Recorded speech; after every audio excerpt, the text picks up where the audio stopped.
Welcome to Spin.AI for Microsoft 365, your all-in-one SaaS security platform.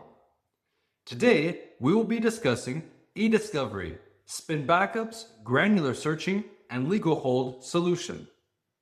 To get started, select eDiscovery on the left-hand toolbar beneath Backup. Upon selection, you will be greeted with your case menu, showing all of your existing cases. Select a case that gather more information around its expiration, the creator of the case, as well as the case owner or owners.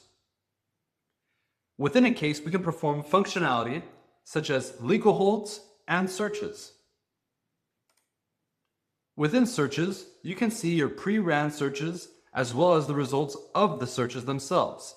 Selecting records found enables you to select the data that was detected by the search and determine whether you want to restore this data or download it to your local device. As a reminder of your search criteria, select Search Criteria.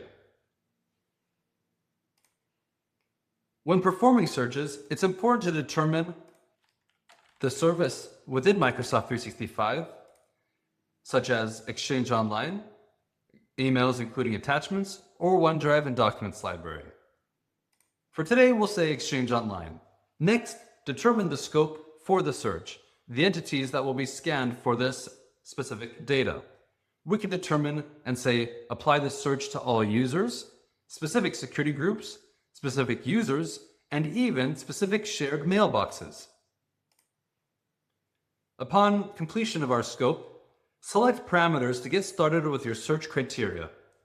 We can say something along the lines of, look for data sent from a specific email address to a specific email address containing a specific subject that also contains specific data found in the body of the email. Once the search is completed, you will be able to see the results of the search under Records Found. Now that data has been detected, let's protect that data with a legal hold. Within holds, you can see your existing holds and as well as those that have been expired already. To launch a new hold, simply select New Hold.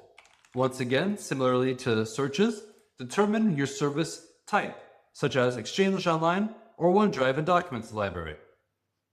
For your scope, once again, determine whether it's going to be all of your users, specific security groups, users, or shared mailboxes. When it comes to the retention of your hold, we can have it be indefinite, lasting as long as the case itself.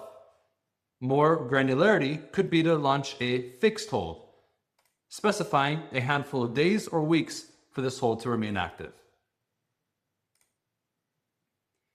This is eDiscovery.